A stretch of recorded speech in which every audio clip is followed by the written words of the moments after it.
Welcome to this Melbourne Writers Festival session, Birds of a Feather. My name is Michael Veitch. I'd like to welcome our two writers for this afternoon.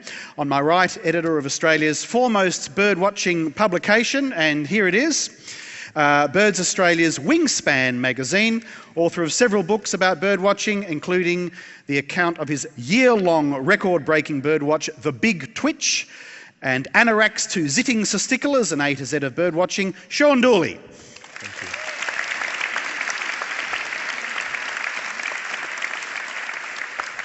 And on my left, an author from the United States. Right, moving on, we'll...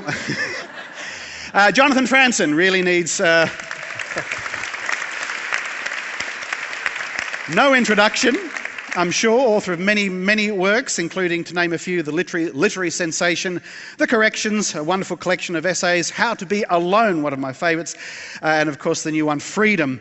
A man who's been on the cover of Time magazine, has had a cameo in The Simpsons. That really impressed a couple of TV writers like Sean and I can tell you what. Please welcome, indeed, Jonathan Franzen. Lovely for you to be here. Thank you. Now, this session does have a distinct, going by the title, ornithological bent, and I just need a tiny bit of audience cooperation, if you don't mind, for a moment. How many hands up? How many are avowed fans of Jonathan and or Sean, please? Show of hands. How many of you are bird watchers or twitchers? Not too bad at all, not too bad at all. Okay, Venn diagram happening here. How many of you are fans of Jonathan Franzen and Sean Dooley and are also bird watchers and twitchers? And finally, how many of you are bird watchers and twitchers and have never heard of either Jonathan Franzen or Sean Dooley? And there's a couple, terrific. Hello. Madam, you can get a seat right down the front. Thank you very much. All right, I think we have a quorum here. Terrific. Well, Jonathan, I think I can safely assure you that this will be one of the many speaking engagements and sessions and discussions where you will not be asked, why birds? Because many people will assume that a beautiful pastime and a hobby, the beauty of which is self-evident. But I would like to ask one question. How long? How long? What, were you a latecomer to bird watching, or did it begin as a child? Jonathan Franzen, successful author from the United States. Thank you all for coming out. I sure am glad Michael is here. Sean and I were out at the Werribee Sewerage Farm yesterday. He's a good date, isn't he? He doesn't take Jonathan to the Dandenongs or Healesville Sanctuary to look at birds. Where was it again? Werribee Sewage Farm. Yes. Yes, Werribee Sewage Farm. It's not what it sounds like. It's one of the most beautiful places I've ever been, and no joke. And we were sitting in the car saying we better plan out, like, the birds of a feather. That's no concept. We need a concept for or else we're just going to die out here. But then I saw that Michael had this list of questions, and I was like, whatever. So we have no plan, and I'm just going to answer the questions. And if he runs out of questions, we'll turn it all over to you. Well, please answer at least one of them. I will. Yeah, I've been bird watching for about 10 years, which means that I'm now getting... I did a lot of traveling until I was 40, and I had no idea what I was missing. And it's good, because I would never have seen a cathedral or a museum or anything. I would have been out chasing greenfinches in Hyde Park or something. And instead, so now I actually get to see all these places in a second, and I think better way, because not too many people get out to Werribee in the sewage farm, and yet. I feel like you get something truer about the place if you go and meet the birds that are part of the place, because the place, they're a deeper and more lasting part of the place than anything we've put on top of it. I've got a list of birds that one can see at Werribee. Werribee is it true, Sean, as an ornithological expert, one of Australia's foremost, in fact, Werribee is actually listed as one of the most important bird habitats? Yeah, it's actually quite an incredible place, and accidentally became a kind of wetland habitat to rival Kakadu or the Camargue in France or anything like that. It's 25 kilometres of open poo ponds, which the birds just love because there's water in the landscape permanently there, and it's a whole different range of habitats, from coastal marshland and open ponds and some scrub as well, and it's just a brilliant spot. So there's about, I think, 370 species of birds have been seen there over the past 50 years or so. There's a quick list of birds you may have seen out there that you can get at Werribee. I'll just go through them. How'd you go? Glossy ibis? We did not see glossy ibis. Brolga? Did not see brolga. Lewin's rail?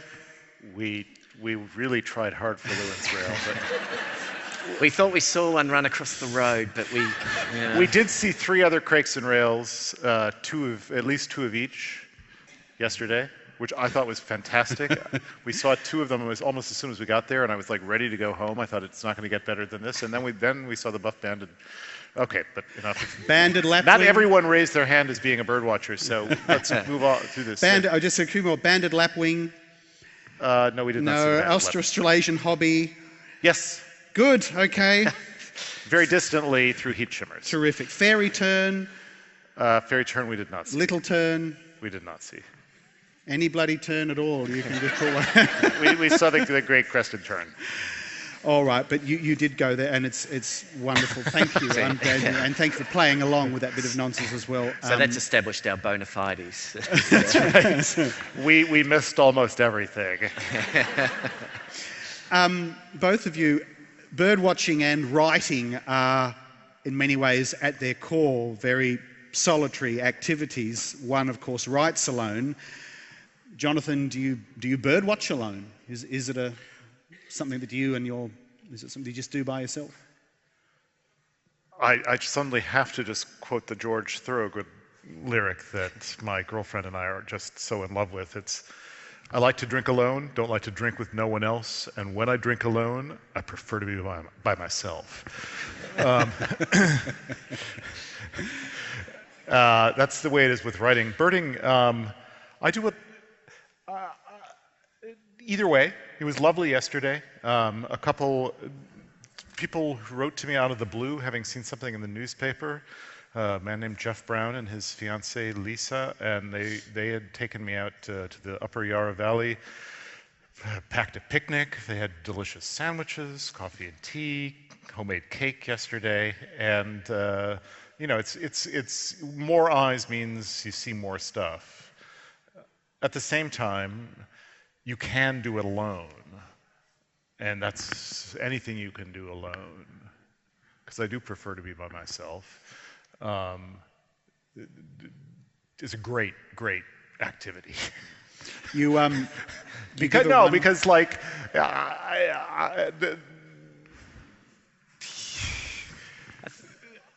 there's a party tonight. Like who would want to go to a party when you could just like slip off by yourself and see if you can see a bird or two? Well, I think I know where there's a powerful owl out the back here, so we'll just duck out a bit later. Seriously?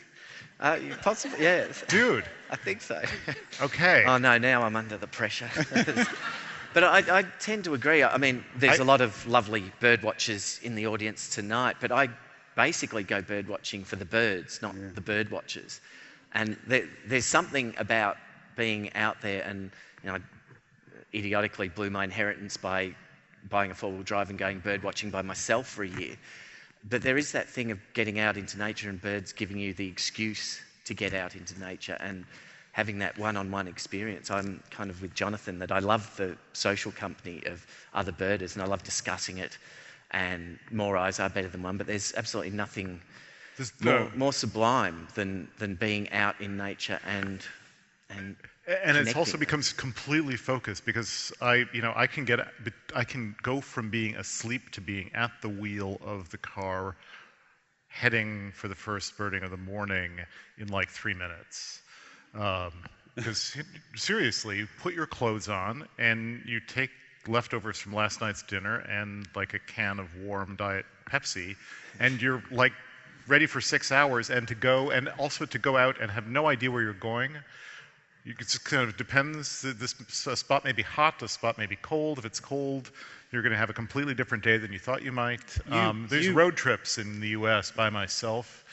So and you actually take food, amateur. I know.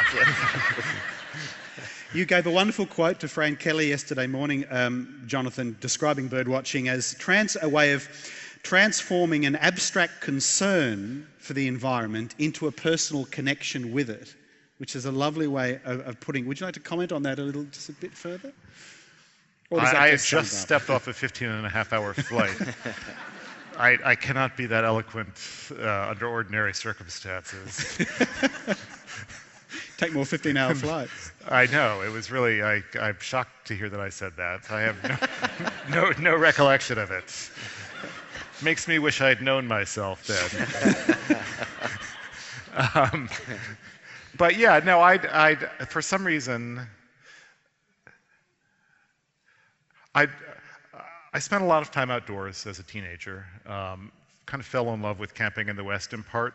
My brother Tom is traveling with me in Australia, and he was a big backpacker in Colorado and Wyoming, and I revered and continue to revere Tom. So I got myself on this backpacking trip for 3 weeks in the West, and just discovered a real taste for the outdoors. And then became angry when I went to college, angry about the world, and particularly environmentally angry. And pretty soon I got so that I couldn't stand to be out anymore, because all I saw was how everything was getting wrecked. So environmentalism became a channel for a general anger I was feeling for wholly personal reasons. And it kind of wrecked the experience of nature for me. And it was really not until I had my eyes open to bird life about 10 years ago, again by way of love, by way of somebody I met and her sister and brother-in-law showing me some birds in Central Park, that suddenly I had no choice but to go back outside, because that's where you find the birds. And what I found there is, it's even more upsetting now, because things have gotten so much worse in the last 25 years environmentally, and yet everything has a different valence when you're not doing it from a place of I'm pissed off at the world and this is another thing to be angry about, another thing to hate other human beings about. But instead, when it becomes this active, positive, I just can't help it. I love birds, and so I want to do something for them, and the nature becomes not this thing for me to go out and try to figure out how am I responding to nature. Do I take a picture of it? Do I have a sublime experience? Am I alone enough? I'm not feeling quite alone enough in this nature. I hear voices.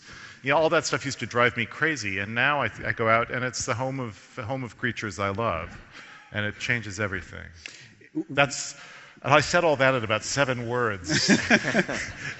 Well, reading Freedom, there's that wonderful,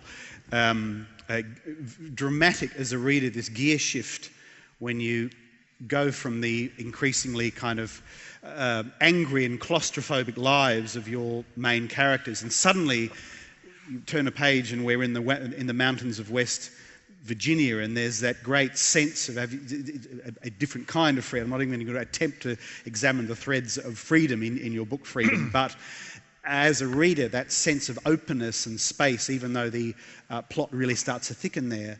Did you feel that when you were writing as a writer, when you started to write the natural section about the birds and about the mountains, did you feel a gear shift as a writer? Did you write in a different way? More carefully. Nature writing is hard. It's very hard to convey. There's a reason I waited so long to get into the nature stuff, because I, as a reader, am easily frightened off if I feel I'm about to be subjected to too much appreciation of nature. The way to interest me in a nature story is to have the first-person narrator says something like, "God, I hate birds. God, I hate nature," then it's like, cool, let me read, because it's like it's going to be funny, or there'll be some human element, but to go out and describe what it's like when dawn comes. And you find yourself using these interesting verbs, rustling, twittering, and all these this kind of the sentences become lyrical, and adjectives that have not seen the light of day for a while start coming out, and it's hard to not have it be boring to me, because nature isn't boring, but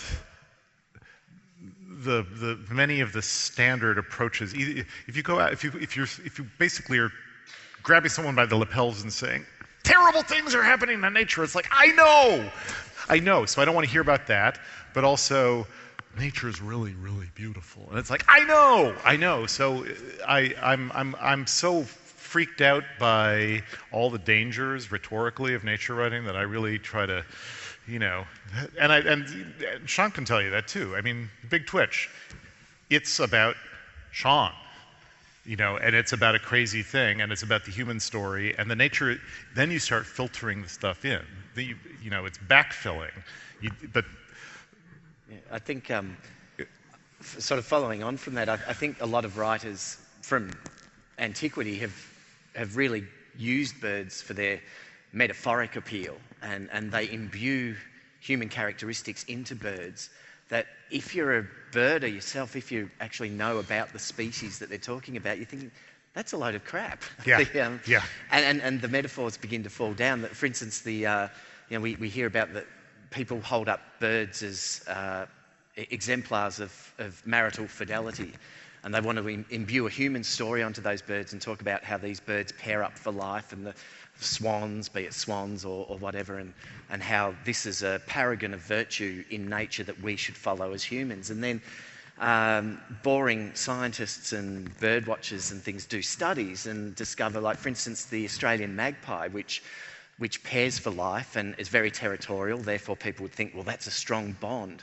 We've just reported on a finding that DNA studies have found 80% of young born to a female magpie are fathered by someone other than her partner.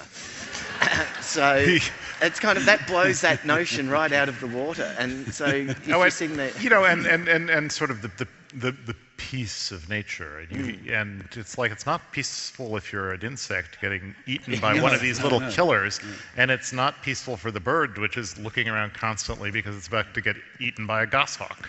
And we have the peregrine falcon's nest on one of the skyscrapers here, and it makes the news every year, and it's all this wonderful thing. But I don't know whether the people having lunch that have a half-eaten pigeon deposited on their lap as the peregrine sort of drops it from the top of the building.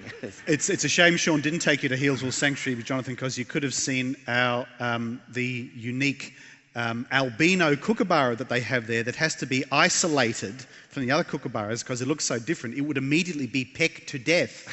Diversity in the animal kingdom is often not highly appreciated. Why did you choose the warbler, which is on the cover? I don't have the on the cover of Freedom, as the central ornithological character in the book. It's not the rarest bird in the United States, but it's the one that you chose. What were the reasons for it? If you haven't read the book and you're thinking of reading the book, I just want to tell you, it's a very minor character. It's like it. Is it going to be a spin-off of Just the Bird? Or sort of don't worry. And kind of snarky things are said about this bird as well. Believed it's described as bluish, small, and unintelligent looking. But please don't be afraid. I've wondered this too, like knowing that you are a birder, and your descriptions of birders, like I think you described one character as actually could tell a juvenile bared sandpiper from an adult or something. I thought, oh, this guy actually, he's hardcore. To know that. So clearly you've chosen that species, the Cerulean warbler. Cerulean warbler. Cerulean warbler. And it's one that I'm aware of that is a beautiful bird that's becoming rare, but it's certainly not for instance, you could have chosen was it the sandhill crane, or the ivory-billed woodpecker, which may or may not exist. Oh yeah, well, I mean, if it was a book about rare birds, those would have been better choices. It's not a book about rare birds. There is, you know how book designers think. You know, you have the title freedom, and there is a bird in the book. It's kind of it's a short path from there to putting a bird on the cover of the book, but the Cerulean warbler, you know, it actually is arguably the fastest declining songbird in North America, and it happens to have its stronghold in West Virginia, which I wanted in the book for a number of reasons, not least because West Virginia is a completely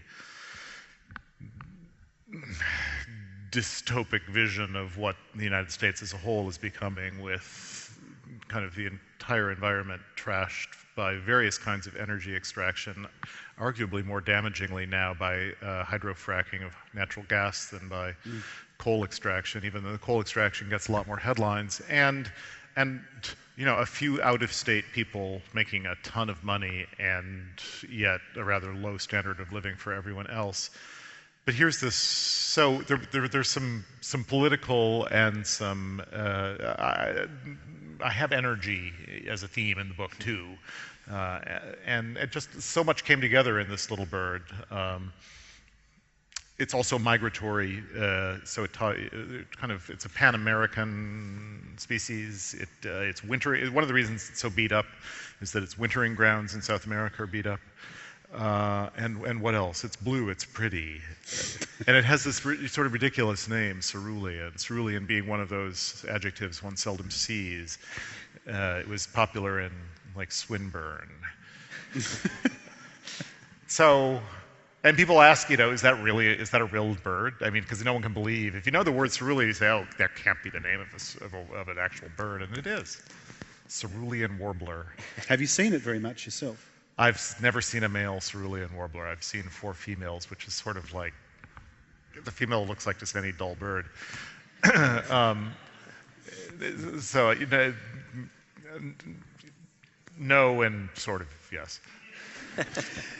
Many people, the way you talk about nature, many, just getting back to, I guess, the reasons for bird watching, which I swore I wouldn't go, but I just want to, many people who nonetheless love nature are content to observe. This is a question for both of you, by the way, to observe, to pass through it. Does bird watching, for someone who is concerned with the environment, does it offer something of a reason for being there, a justification for being there, rather than just being an observer?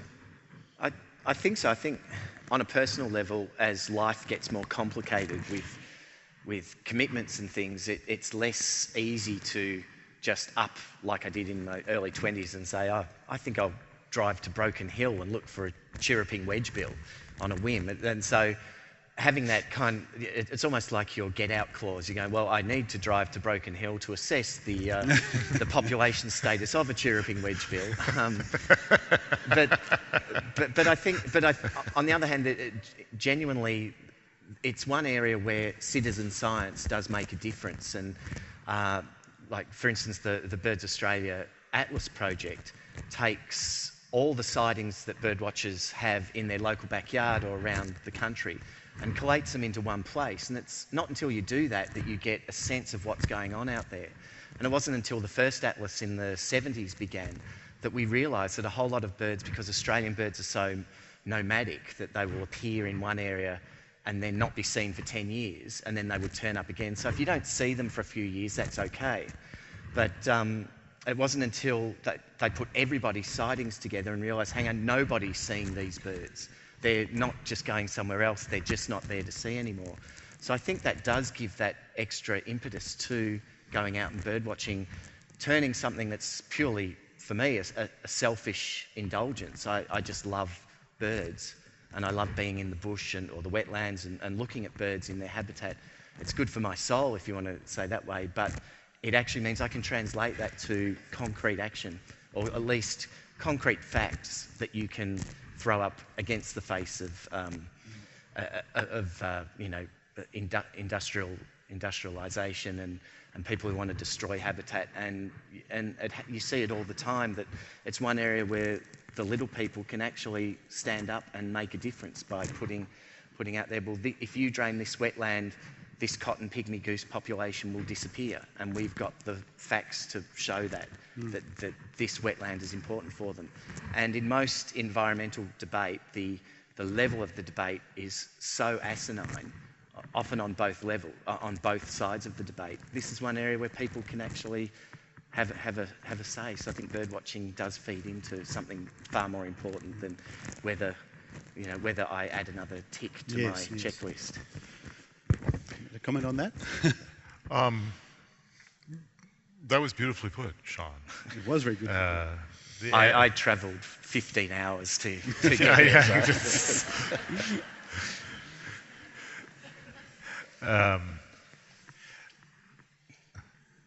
I tend not to think of it as, for me, it's good to have something that I do purely for its own sake, because I have this deep Protestant work ethic where I feel like I need to account for what I'm doing with every day and have advanced the plot somehow, have been productive, or have been useful, or have helped society. I can't get away from that feeling, but I can get away from the feeling when I fall into sort of a bird-watching trance, and when I come back home, that then translates into work. I've gotten very involved in bird conservation, particularly in the Western Hemisphere, as a way of trying to justify post hoc these days that I've spent for no other reason out in the bush than because it brings me pleasure. And that was a real moment in my life. I had the sense that I had never actually experienced pleasure until about the age of 40. I know it sounds weird, but or at least joy, happiness, so birds have attached to them this notion of, it doesn't actually have to be for anything. It has. Again, when I go home and worry about it, then I try to figure out ways to make it be for something. Oh, well, I'm going to write an article about this, and I'm going to try to do I'm going to make a little infomercial about the problem of cats running free, or I'm going to do something good for conservation. But that's really, it's precisely because it is. To go back to your earlier question, it's akin to writing for me in that it's not for anything. Books can be good for the world, and they can also be bad for the world, and they can be good for people, and they can also be bad for people. But art is really for its own. It as Auden said, it makes nothing happen. It's not supposed to ultimately be for something. It's supposed to be for the pleasure of itself. And maybe that may be particularly susceptible to bird watching. I believe I've heard that you apply that Protestant work ethic in spades to your actual writing, Jonathan, and please forgive me that rehashing what I heard on Fran yesterday, but I read it elsewhere. It was a fantastic interview, evidently. It was very good. It's a shame you don't remember it. But you glued up, you have glued up the Ethernet port on your laptop so as not, when you're writing, so as not to be distracted by doing activities other than writing. And, right. You have an office that's fairly that's fairly well sort of stripped down, sort of stripped of any distractions. Is that true? Yeah. Yeah. It's, yeah. And if Sean can report the same thing, then we will be birds of a feather. Indeed. What would you, and is that because you believe that you are susceptible to being distracted from writing? I mean, if you did have that Ethernet connection, would you be surfing the net all day looking at I'd be checking my email every 10 minutes, just for starters. Or doing what I do. We call it at my house bird porn. I'm looking on the net, and I've had my wife running up going, "Don't think I don't know what you're looking at up there." And I have a side of, where to go bird watching in southern Western Australia. Oh, no, I feel like I need to have a nude woman's screensaver. So no, I was looking at naked ladies. Seriously. Exactly. Kingsley Amis described writing as simply the art of applying one's trouser pants to the bottom of a seat. Is that how you, when you're actually writing, is that the kind of, is it time spent rather than moments of inspiration? No, at its best, when it's really happening, it's very much akin to those great days of birding that you're getting tired.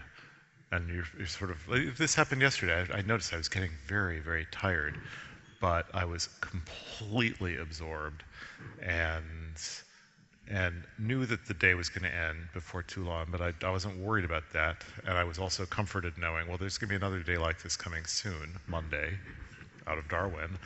And that's, when the work finally is happening, as opposed to the years of miserable planning on a novel, there is that timelessness. Yeah, I don't want to do anything except get up in the morning, go sit down, disappear for 6 hours, disappear from myself, not be aware of myself, and then surface, and then kind of wander through the rest of the day happily, and do that day after day after day. That's a good birding trip, and it's a good year of writing, and it's actually not work. It's not just like apply yourself. The work ethic, I think, is all the spade work that I have to do before I have that good year. Are you a multiple drafter, Jonathan? No, Do you no. How many drafts? One. Really? Yeah, I fiddle with it and I have a couple of friends who read, and I make some adjustments. But no, my first novel, I think I did several drafts of, but no, because you do the work in advance, and then it's almost like I'm just downloading it for a year. There are problems to be solved, and I will stop and spend 2 weeks making anguished notes about, this is never going to work. But basically, no, I start at the first page and try to write to the end, and then I hand it in. Right. Yeah. It's that linear with you, is it? As linear as possible. Wow. Yeah. Yes. Okay, we're going to have some questions. Please thank our guests, Jonathan Franzen and Sean Dooley, before we open the questions to you.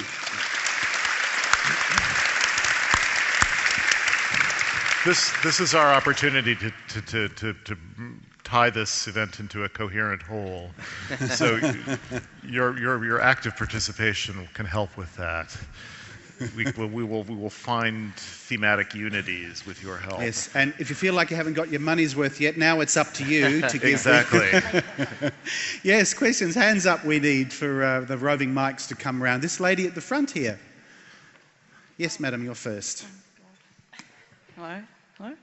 Go on. Yep, we can hear you. Jonathan, some people say we're in the midst of a great extinction, a great wave of extinction, similar to that which... A great... Wave of extinctions. Of extinctions, yes. Like that which got rid of the dinosaurs. I'm sure you know, here in Australia we have a critically endangered bird that numbers fewer than 35 in the wild, the orange-bellied parrot. Mm-hmm. I just wonder what you might say to people who argue against threatened species funding and say things like Oh yes, but we have to look after the problem of world poverty and disadvantage. That's the question. Was that clear? Yes.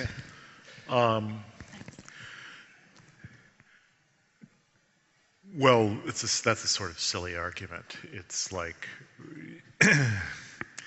you can do it. You can reduce that to an absurd argument by saying, "Oh, what? Okay, so we're going to, as long as there's a hungry person in the world, there's not a cent of spending on anything except the sort of utilitarian reduction of human misery worldwide. So you're not going to spend anything on arts. In fact, we probably don't. We don't need. Why do we even teach history in school? Why not just basically put everyone to work trying to feed the hungry of the world? There are reasons why not, because there are terrible problems in the world that deserve our attention and certainly should be on our priority list. But we live in a pluralistic world, and the reason that we have multiple priorities, among them being preventing extinction of creatures other than ourselves that we're causing the extinction of, is that is a high priority for some people. And in fact, I mean, I've asked myself this question. I'm making it sound easier than it is. I think, oh my God, this is unbelievably self-indulgent of me. It's like I have this hobby, and I'm saying, you know, money should be spent conserving bird species, helping them. Just so what? So I can go and look at them and have pleasure as this wealthy white guy from America? It seems like an incredible indulgence, and there's no defense for it. And my only defense is that I actually am willing to do a lot counter to my own self-interest because I love this thing. And if I loved something else, if I loved sculpture inordinately, I might be trying to say, you know, we ought to get more government funding for public art. And if I had a more social bent and were concerned about what's happening to Mexican society because of our drug laws, then everybody finds what they are passionate about, and there should be a conversation then. There is no moral trump card. It's not like one person gets to say, well, sorry, all of you other guys' concerns matter not at all, because as long as we have a starving child. Starving children is a strong argument, but it's not the whole argument. It doesn't trump everything. Sean, could you refine that a little bit? Yeah. Well, I think beyond that too, it's the importance of things like an orange-bellied parrot is not because it gives people like myself who've been lucky enough to see one pleasure of seeing it. It's that any monoculture is a dangerous thing. It's an unnatural thing.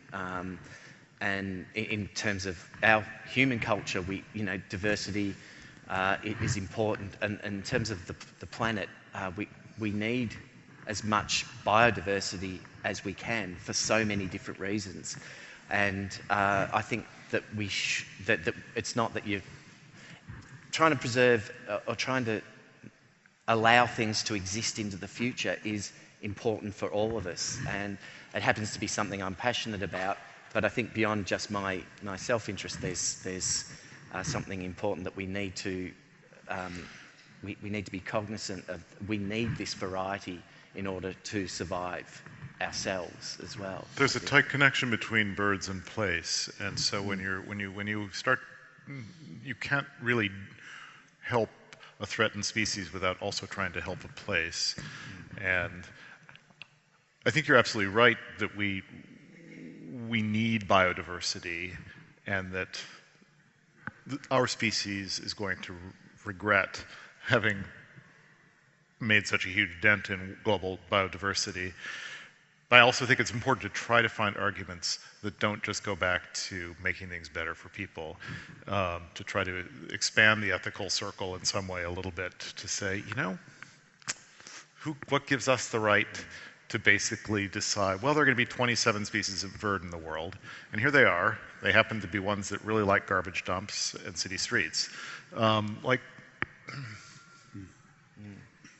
I reach for it's in our own interest, our own self-interest, to preserve biodiversity. That's kind of a last resort for me. That's when you're debating with an economic rationalist, where you have to bring that one out. Well, okay, on your terms. On your terms, exactly. But I think it's also a false argument in that it's not about the threatened species. The threatened species is a symptom of landscapes collapsing. Exactly, exactly. And our brains are quite feeble, and we can only focus on seemingly one thing at a time. So if we can focus on that orange-bellied parrot, we may be able to help an entire ecosystem by working out what works for the parrot, what the parrot needs. Therefore, it needs a functioning ecosystem. So I think that's the way I deal with that argument when it's put. Okay, let's have some more questions. We have not much time, and there are probably a few.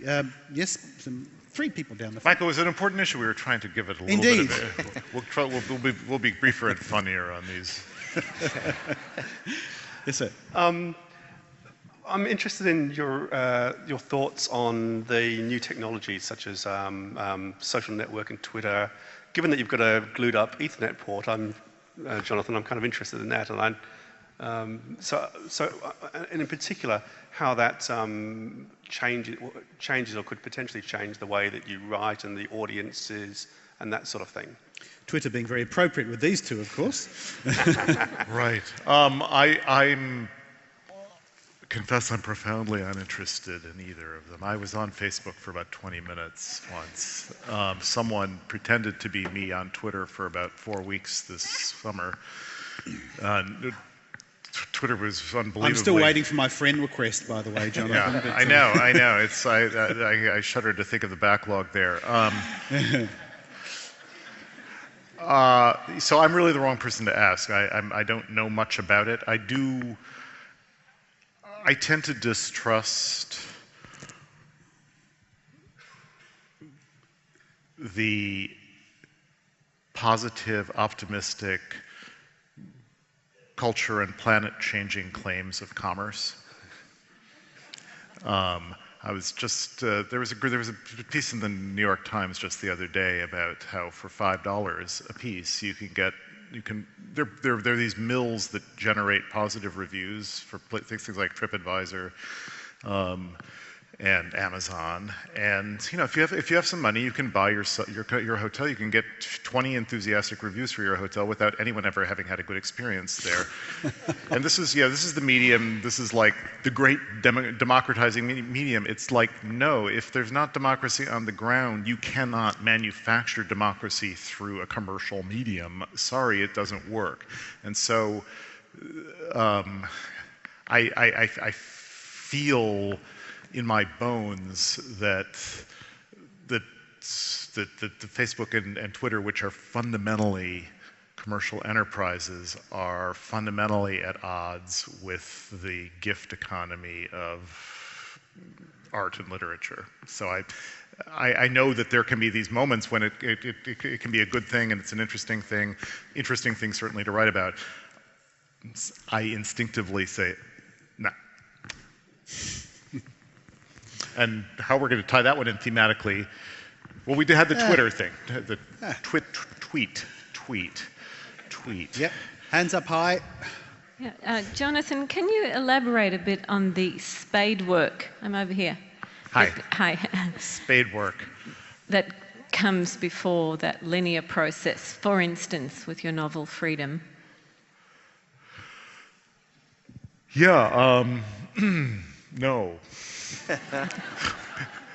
I have about, I don't know, I have like 1,000 single-space pages of notes, which no one could ever possibly want to read. It's now October 20th, 2007, and I find that I am reproducing almost verbatim the same complaint about what's wrong with a certain way I'm trying to make the story work that I had produced 2 years earlier, almost to the day. It's this incredible, it's like I'm like a therapist who's really, really frustrated with myself. And yet you keep going to therapy for years and years and years, and somehow things change a little bit. This is the best way I can describe it. It's like, why do I persist in wanting to write this thing that I know is no good? And I don't mean, that's not like bad voice in me saying it's no good. It's really no good. I've tried.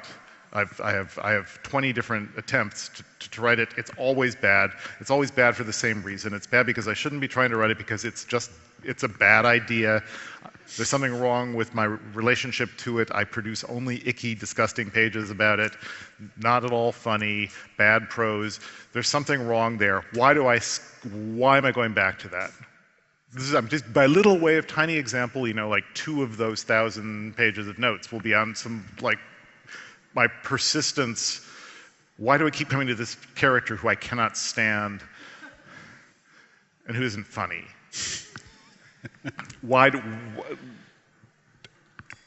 I've been coming back to the same character I don't like and isn't funny, and who isn't funny. I've been doing this for 7 years. Why can't I stop doing this? And then, you keep on, well, let's figure, eventually insight begins to dawn. And you say, oh, well, okay. And I'm never going to write about that character. It's a terrible idea for a character, but maybe what's really going on is I'm so mad about this wholly other thing, or I'm just trying to avoid writing about this other completely wholly other thing. You see, it becomes tedious even to do what is supposed to be a somewhat funny account of the tediousness of those 7 years of spade work. So maybe I have to give you just a little flavor of the spade work. Please thank Jonathan Franzen.